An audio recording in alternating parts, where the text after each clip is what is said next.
Eh, Bueno, vamos a comenzar nuestro estudio. ¿Me escuchan bien, cierto? Tengo buen sonido. Entonces, estamos estudiando con el... Allí le escucho, Sabino. Sí, gracias. Capítulo 8. La vez pasada teníamos capítulo 7.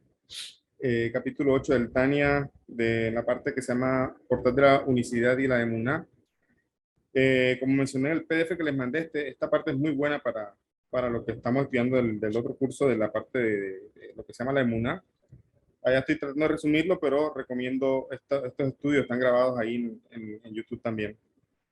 Entonces, en el capítulo 8, después de todo lo que ya hemos venido hablando del Sinsun, del ocultamiento, digamos, cómo se manifiesta la cualidad de reinado de Hashem aquí en este mundo y qué se produce con el ocultamiento también, porque ese ocultamiento lo habíamos visto desde nuestra perspectiva, pero no desde la perspectiva de Hashem. O sea, para Hashem no estamos lejanos, Él está trascendiendo toda la creación. Y también hablamos de que Él no ha cambiado, o sea, porque nuestra lógica mental, nuestro raciocinio, antes de crear algo, no puede ser. Rabino se le está yendo la voz. Sí, hola, hola, ¿me escuchan? ¿Los demás me Se le escuchan? está yendo la voz. ¿Me escuchas, Natalie? ¿Me escucha Israel? ¿Sí me escuchan bien? Aquí le estoy escuchando súper bien.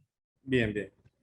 Ok, te pesa la conexión allá. Entonces, bueno, estamos diciendo que para nuestra lógica, algo que está, o sea, no puede ser lo mismo, siempre existe un antes y un después, lo que estamos hablando. O sea, antes de crear el mundo, pues solamente Hashem llenaba todo.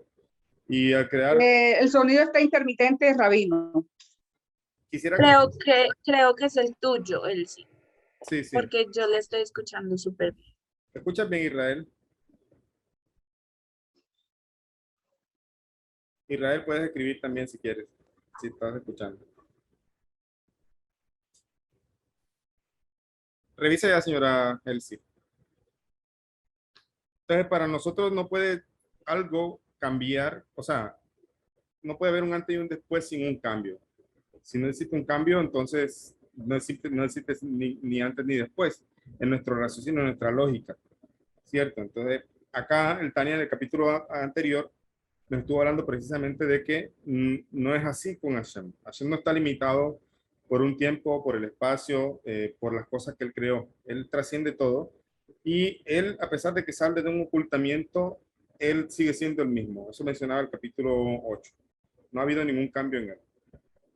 Entonces, esto está más allá de nuestra lógica y precisamente el capítulo 8 retoma ese punto porque ya estamos hablando que la verdadera emuná, la verdadera fe, está lejos de la lógica. O sea, realmente la verdadera emuná está más allá del raciocinio, más allá de lo lógico, pero la diferencia, como lo vimos en el PDF que mandé al otro día, la diferencia con respecto a las otras religiones es que no se limita o no se le limita a la persona a utilizar su lógica, su raciocinio de las cosas, sino todo lo contrario, que a través de su estudio, de indagar a fondo, a través de su manera de escudriñar, de estudiar y todo esto, va a descubrir o va a llegar al punto en que va a entender que de verdad no va a llegar a comprender a Shem. O sea, no se limita o no se le restringe a la persona a utilizar su raciocinio, todo lo contrario, la verdadera muná es aquella donde la persona también llegó a ese conocimiento, llegó a comprender de que Hashem está más allá de cualquier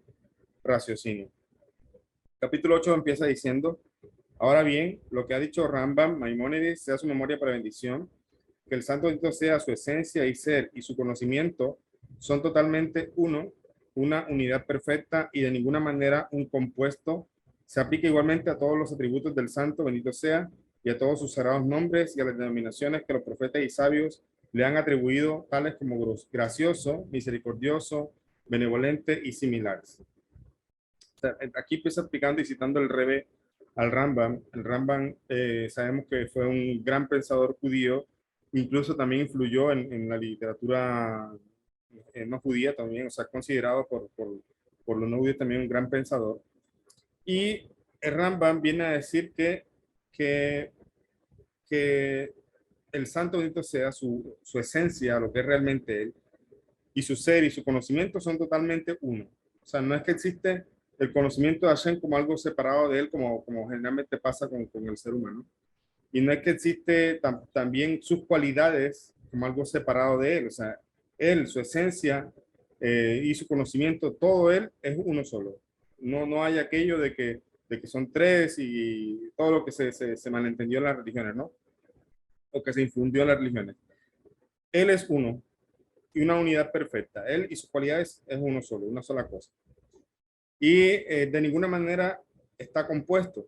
Hashem no tiene partes o no tiene separaciones o no hay semidioses o cosas así, Hasbe Shalom. Él de ninguna manera está compuesto y se aplica igualmente a todos los atributos del santo. O sea, este concepto de que él no tiene parte y de que es una unidad perfecta, también esto aplica a sus atributos. Atributos entiéndase como cualidades, como lo hemos hablado, por ejemplo, lo que dice aquí los profetas, que él es bondadoso, él es misericordioso. Estos son cualidades de él, son atributos de él, pero no lo definen a él y tampoco son partes separadas de él. O sea, son él y sus atributos son lo mismo. O sea, esto está tan, digamos, cercano a él. O sea, esto es, no podemos entender que los atributos son algo separado. Como dice la gente, Dios es amor. Lo estábamos hablando hace un momento. Dios no es amor. Él tiene este atributo que está tan cerca de él que él y sus atributos son uno solo. Entonces, también los profetas mencionan estos atributos de él. Mencionan de que él es gracioso, o sea, que concede gracia, misericordioso, benevolente y similares. O sea, todo esto no son cosas separadas de él. Él y sus atributos son una sola cosa. Él y sus cualidades. Esto es cierto también respecto de ser Dios llamado sabio, que también está escrito en Isaías 31, que dice, y él también es sabio.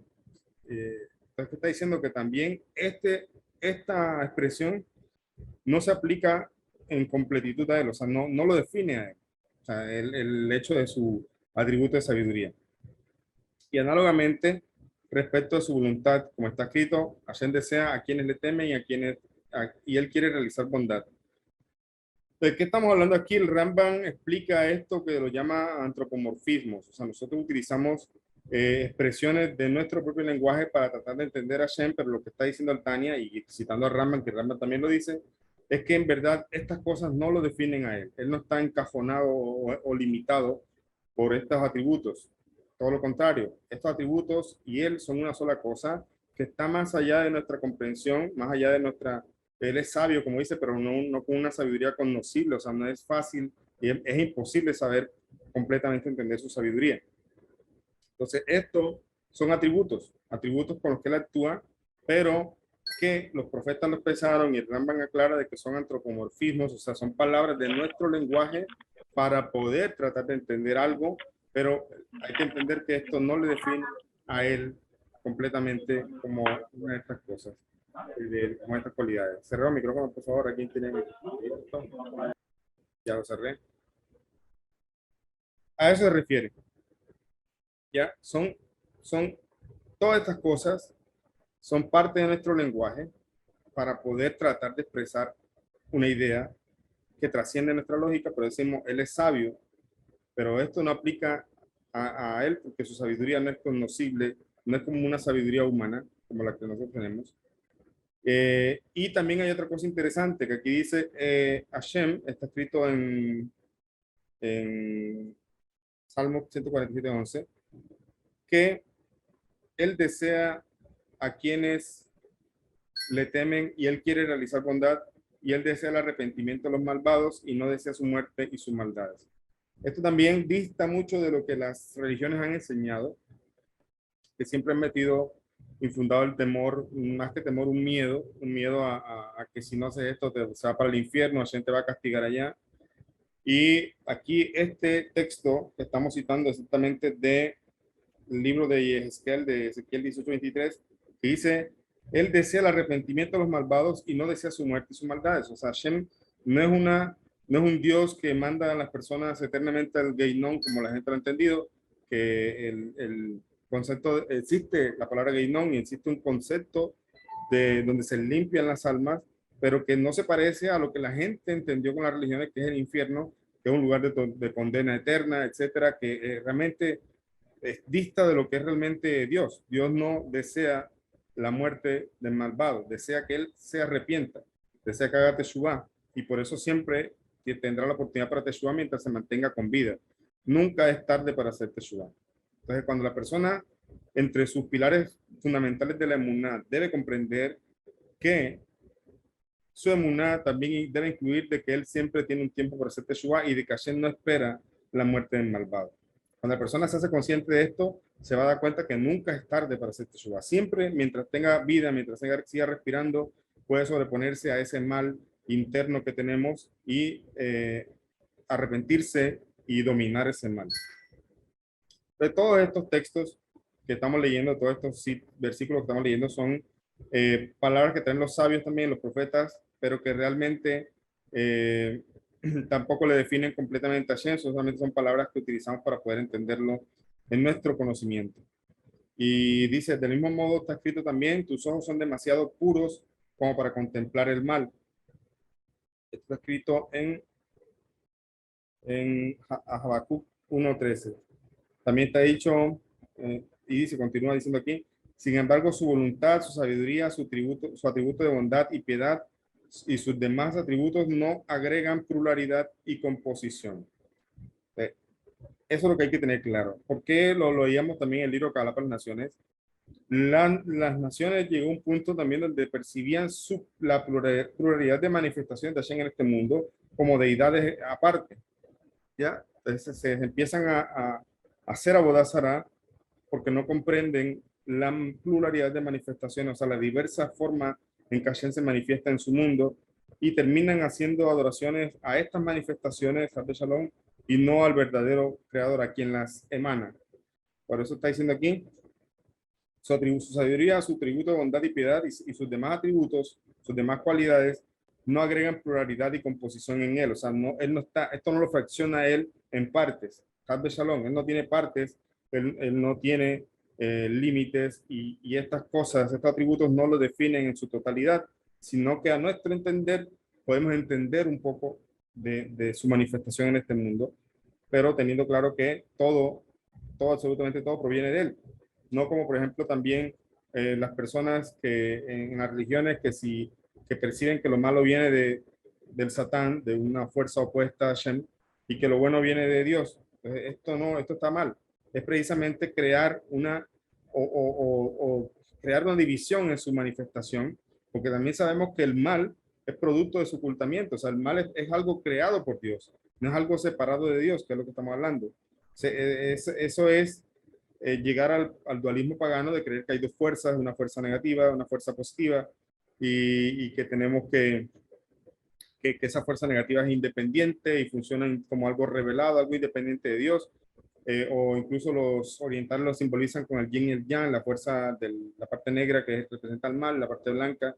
Entonces, eso es la persona en su problema, que a veces empieza a separar estas cosas, estas manifestaciones de Hashem, pero realmente no se debe agregar pluralidad y composición a su ser.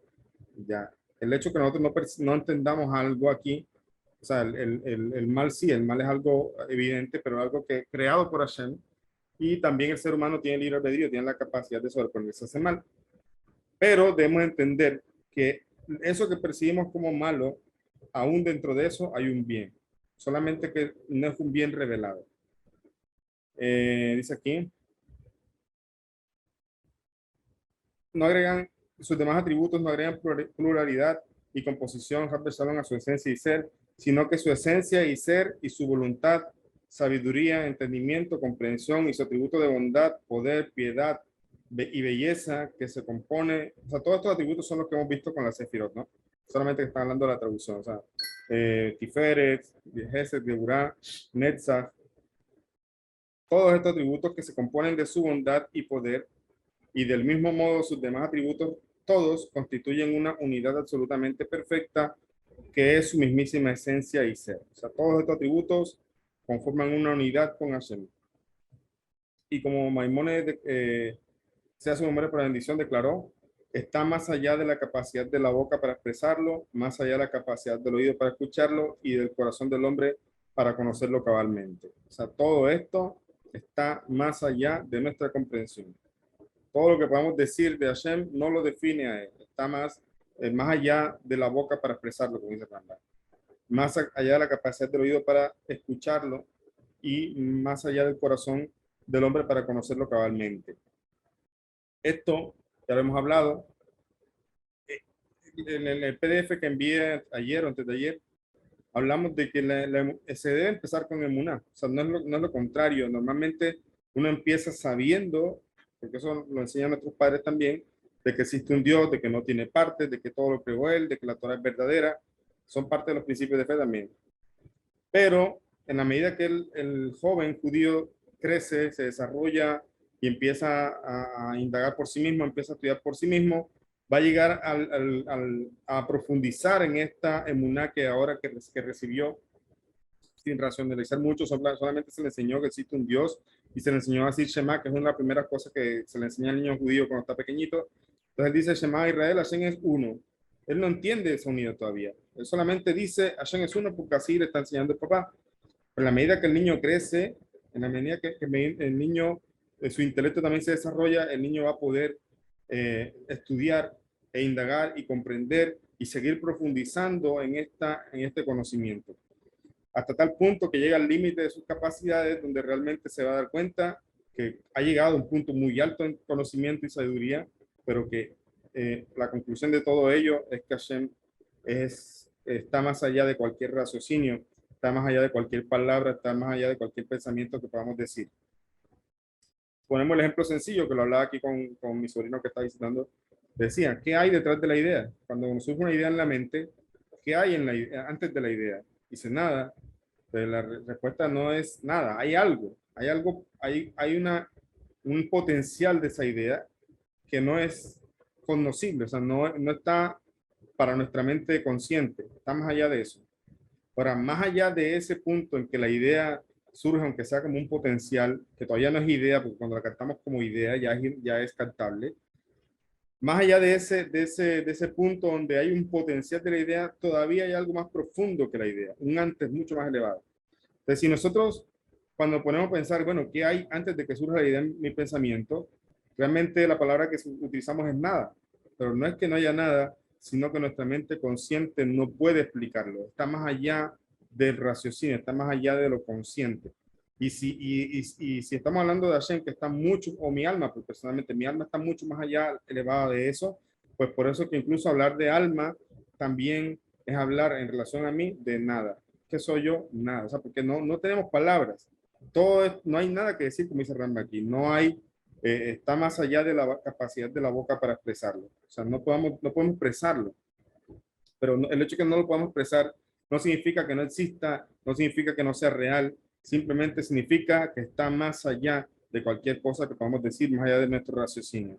Pero esto no limita la capacidad ni restringe la capacidad de la persona de pensar y de estudiar, es lo que estamos diciendo. Esa es la diferencia con la fe como la gente la entiende, que por eso traducir en Muná como fe es problemático porque no es exactamente lo mismo. Pero la gente entendió que tener fe es no cuestionar, no preguntar, no indagar, es simplemente aceptar. Eso de cierta forma está distorsionado de lo que estamos hablando aquí. ¿Por qué?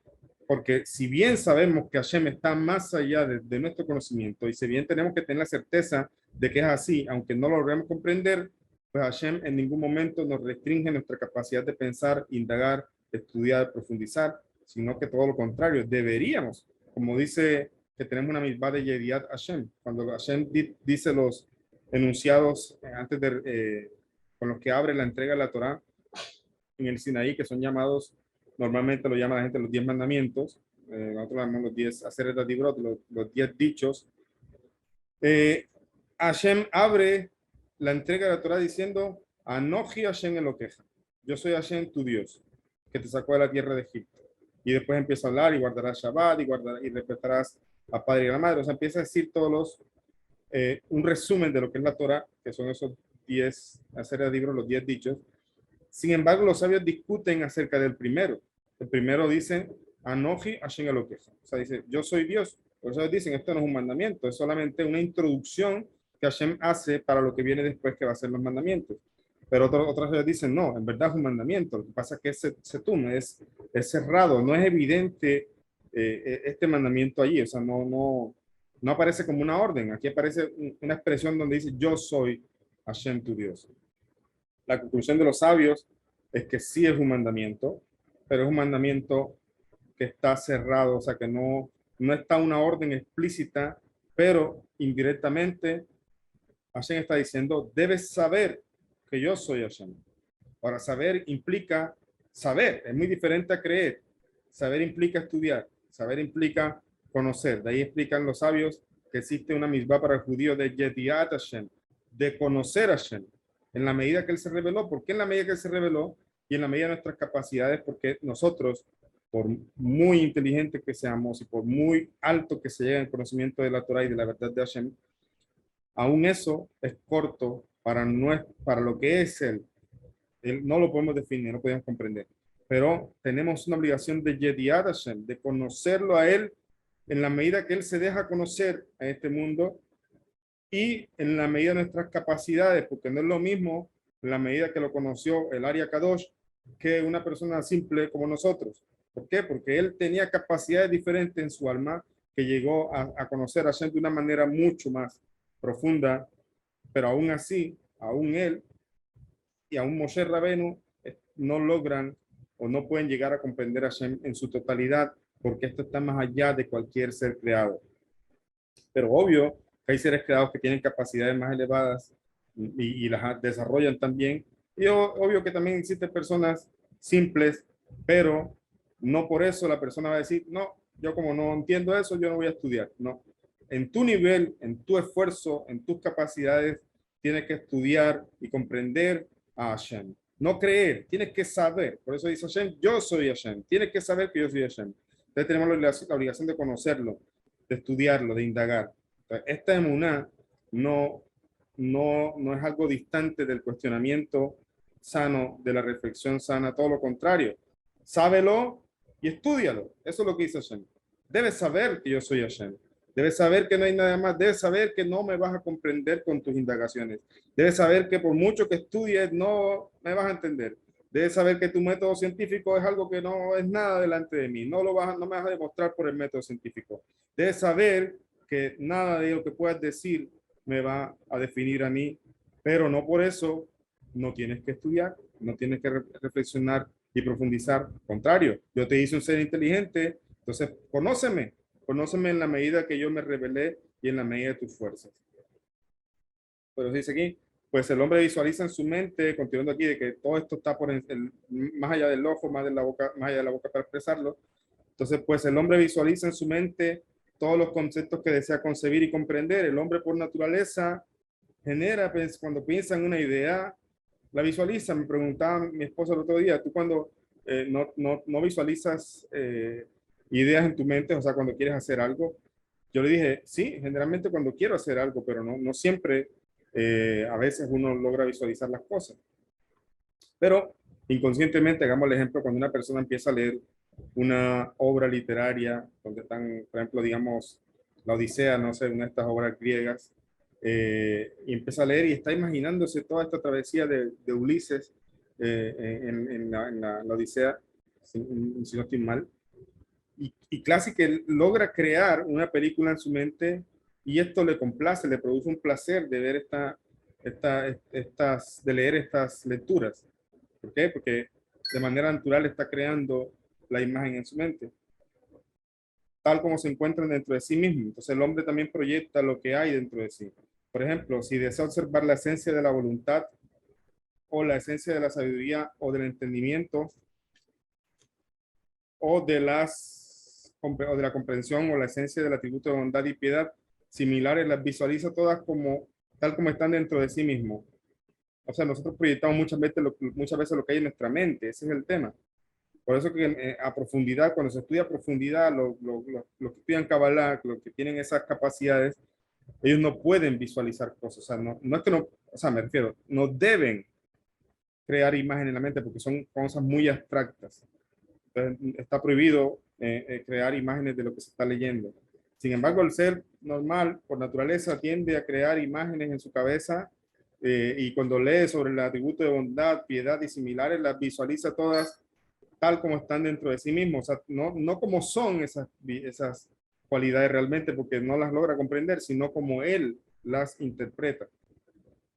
Pero en verdad, el santo bendito sea, es elevado y exaltado, y santo es su nombre, es decir, Él es santo y separado por muchas miríadas de grados hasta el infinito, muy por encima de la calidad, tipo o clase de alabanzas, exaltaciones que las criaturas pudieran captar y concebir en sus mentes. Pues es la primera y superior calidad y rango en las criaturas es sabiduría, razón por la cual se llama el comienzo. Escuchen, pues la primera y superior calidad y rango en las criaturas es Jogma, sabiduría. Así empezamos. Lo que el libro empieza hablando al principio del Tania, Jogma, Binah, Da'at. Tres cualidades que se definen como el intelecto de la persona. Si lo queremos analizar un poco más moderno, hablamos de la mente consciente, y también hay una mente inconsciente de la persona. Entonces, eso es forma, bina y dar. Pero por encima o sea, cuando conseguimos la idea, según el pensamiento que explica la Hasidut, cuando la idea es concebida, ¿dónde es concebida? En Binah. O sea, en Binah ya se concibe, se logra entender. Ya yo tengo la idea clara. Cuando digo quiero hacer tal dibujo, en ese momento cuando ya dije quiero hacer tal dibujo, que tengo incluso algo de la idea del dibujo, eso es Binah. Esa es la mente consciente. ¿Pero de dónde viene esto? De Jochma. Jochma se traduce como Koachma, la fuerza de qué, o sea, o el potencial de algo. Entonces, antes de que la idea sea concebida en Binah, en Jochma estaba esa idea, pero indiferenciada, o sea, no era concebible. Y eso es Jochma. Ahora, por encima de Jochma está Keter, y por encima de Keter está Hashem. Entonces, si ya en Jochma se nos hace difícil diferenciar algo que está más allá de nuestro consciente, entonces, mucho más lo que está por encima de Jochma. Pero, como dice aquí, pues la primera y superior calidad y rango de las sabidurías en las criaturas es sabiduría, o sea, Jochma, en las criaturas. O sea, nosotros, desde ahí para abajo. Jochma, Binah, Dat y las demás sefirot hacia abajo. Dice, pues la primera y superior calidad y rango en las criaturas es sabiduría, razón por la cual se le llama el comienzo. Está escrito en la frase en Salmo, el comienzo de la sabiduría. Análogamente, el Targum Yonatán interpreta la palabra Bereshit con el principio creó Hashem, como significando con sabiduría creó Hashem. En Jogma, pues es verdaderamente el comienzo y la fuente de toda la fuerza vital en las criaturas, ya que de la sabiduría deriva el entendimiento y la comprensión, y de ellos fluyen todos los atributos emocionales del alma racional, como ya hemos visto, tales como el amor, la bondad y la piedad y sus similares. O sea, primero, Jogma, Binah, esa es la razón por la que no se incluye Keter. O sea, Keter hablamos, y el libro Calá por Naciones explica que cada alma tiene 10 sefirot y cada alma tiene un Keter. O sea, pero ¿por qué Keter se excluye al hacer este estudio? Porque está lejano para nosotros de las criaturas entender a fondo todas estas cosas. Sin embargo, si quisiéramos aprender algo de esto, significa humildad. Pero, ¿qué decimos aquí? Que de Jogma es el comienzo. Jogma, Binah, la mente consciente, y Dat. Esto es todo lo que se llama Segel. Para el Segel hace nacer las otras cualidades que son Gesed, Geburah, o sea, bondad, disciplina o rigor. Gesed, Geburah, Tiferet, belleza, Netzat, Od, Yesod, Malchut. Son las otras cualidades. Por eso dice aquí que la sabiduría es el principio de todo, o sea, Jogma, y de ahí deriva el entendimiento y la comprensión, y de ello fluyen todos los atributos emocionales que son de Gesed hacia abajo. Gesed, Geburah, Tiferet, Netzat, Od, Yesod, Malchut.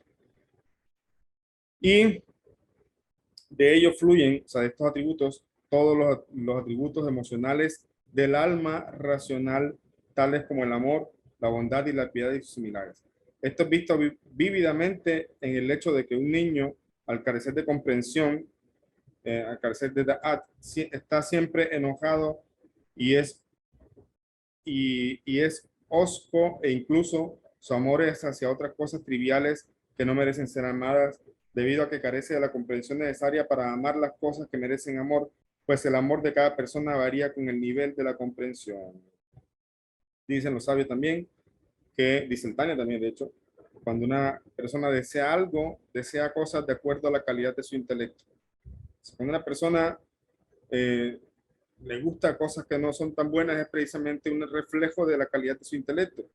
O sea, de qué tanto dedica en construir su intelecto. En una persona que se educa precisamente y que se educa en Torah, va a desear cosas mucho más elevadas. Va a desear un estudio de Torah, va a desear otras cosas. Y por eso dice aquí, debido a que el bebé, o sea, el niño pequeño, generalmente ellos, los niños son egoístas por naturaleza, o sea, nacen pensando en ellos y además el mundo gira en torno a ellos. Los padres le compran cosas, todo el mundo contento, ellos son el centro de atención.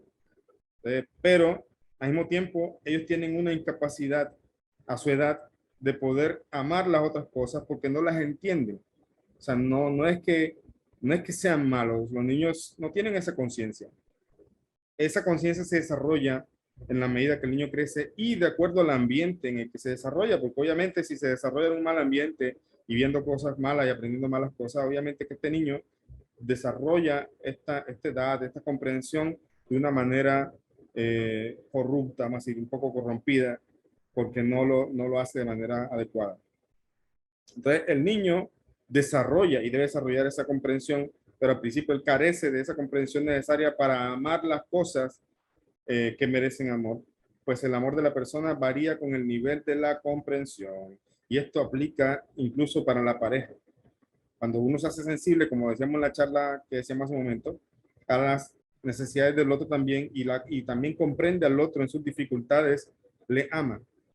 Hay una historia que escuché, que leí también en El Principito, donde él conversa con una rosa, el Principito, y le dice, tienen un debate o una pequeña charla, vamos a decirlo así, sobre el amor y sobre querer. Y hay una frase que me gustó, donde dice, cuando una persona quiere una flor, la arranca y se la lleva a su casa.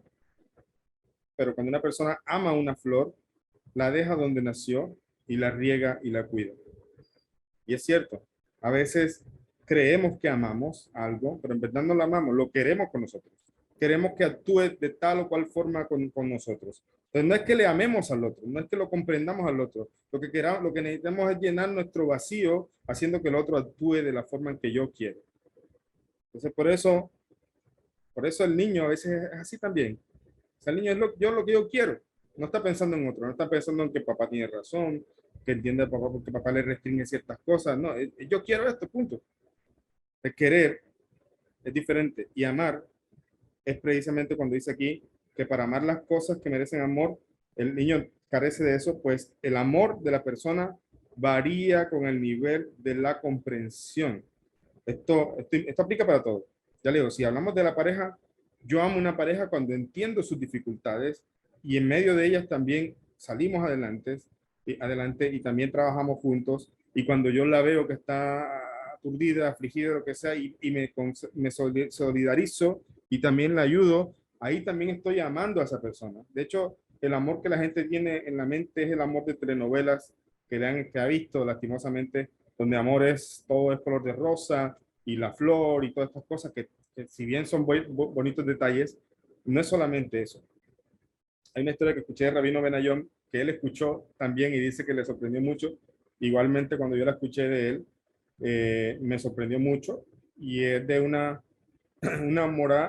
maestra en Argentina que tiene a su esposo, no recuerdo si el esposo, la verdad, creo que también era moreno, no estoy muy bien, pero la mujer se dedicaba a dar clases también a mujeres y se reunían en ciertos momentos de la semana a dar clases.